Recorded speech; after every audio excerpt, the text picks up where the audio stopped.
بہادر سپوتوں نے اپنی پاک دھرتی کو شاد آباد رکھنے کے لیے لازوال قربانیاں دیں۔ ایسی ہی ایک کہانی حوالدار لالک جان کی ہے، جنہوں نے دشمن کو ایسی کاری ضرب لگائی جو وہ رہتی دنیا تک یاد رکھیں گے۔ رپورٹ کر رہے ہیں غزر سے عابد حسین۔ شہیدوں اور غازیوں کی سرزمین کہلانے والا ضلع غزر، جہاں کے بہادر سپوتوں نے وطن کی آبیاری کے لیے ہمیشہ اپنی جانوں کا نذرانہ دیا ہے۔ 1965 کی جنگ ہو یا کارگل وار، یہاں کے جوان ہر میدان میں سیسا پلائی دیوار کی مانند دشمن کے ناپاک عزائم کو خاک میں ملایا اور کارگل معرکے میں یہاں کے 101 بیٹے وطن کی خاطر قربان ہوئے۔ انہی میں سے ایک شہید لالک جان بھی ہیں، جنہوں نے بہادری کی ایسی لازوال داستان رقم کی جو صدیوں تک یاد رکھا جائے گا۔ آپ 1 اپریل 1967 کو ضلع غزر کے دور افتادہ علاقے ہندور میں پیدا ہوئے۔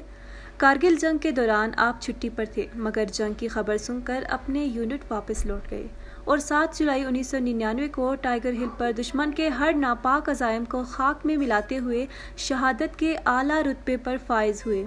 اسی صلے میں آپ کو ملک کا اعلیٰ ترین عسکری ایوارڈ نشان حیدر سے نوازا گیا۔ عابد حسین، ہنزا نیوز۔